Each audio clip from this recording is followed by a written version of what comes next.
Hi friends, welcome to Vocab with Nikunj. This is a revision series in which I will take you through 10 difficult words and phrases which we have discussed before, so that you will get a revision kind of thing. ठीक है? So I'm not telling you the meaning right away. I will what I'll do is I'll read out the word or phrase and then I'll ask you the meaning. Wait for 5 to 10 seconds and then the meaning will be displayed. ठीक है? तो चलिए शुरू करते हैं. पहला word है step out. Step out का क्या मतलब होता है?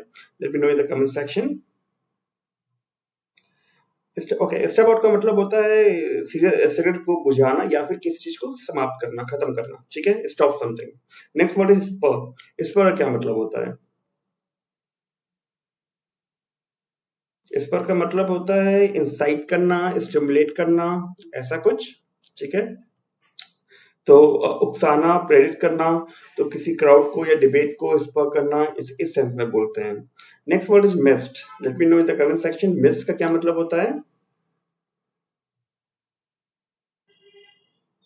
मिड्स का मतलब होता है in the middle of something. जो ये मिडिल का एमआईडी है और मिड्स का एमआईडी से आप रिलेट कर सकते हैं कि सॉरी, मिडिल के बारे में बात हो रही है. ठीक है. Next word is induce. Induce का क्या मतलब होता है?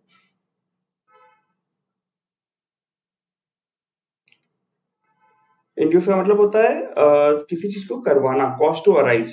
ठीक है, तो cause to do, cause to arise, इसे कहते हैं इंड्यूस, हिंदी में करवाना. Next word is overwhelming.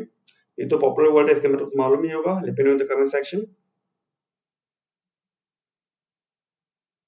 Okay, overwhelming का मतलब होता है स्ट्रांगली फेल्ट या फिर समथिंग वेरी इंपॉर्टेंट. ठीक है, very strong, sorry not important, something strong और अर्जेंटली फेल्ट. ठीक है. Next word is conscientious. अच्छा वर्ड है, बताएं इसका मीनिंग.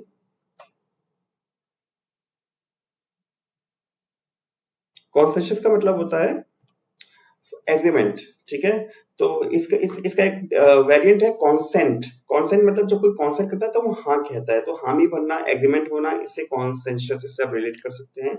नेक्स्ट वर्ड इज जैसे इसके प्रोनाउंसिएशन पे ध्यान दीजिएगा. बारिंग. बारिंग का क्या मतलब होता है?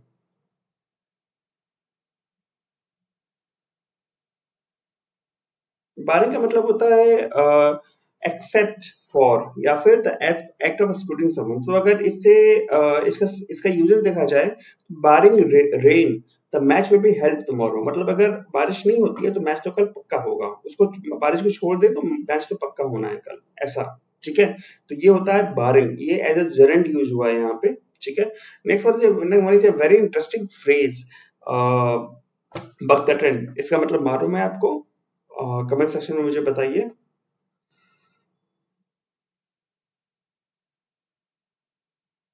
ओके, बक द ट्रेंड एक फाइनेंशियल मैटर्स में यूज होता है, जिसका मतलब होता है कि जैसी चीजें डेवलप हो रही हैं, होनी चाहिए, उससे अलग डेवलप होना.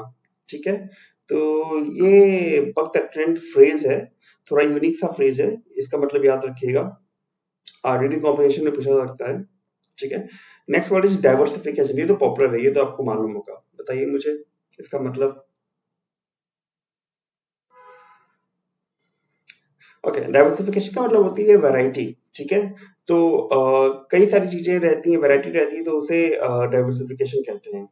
Next word is again related to financial matters या कॉमर्स के जो स्टूडेंट होंगे. बॉटम लाइन, इसका क्या मतलब होता है?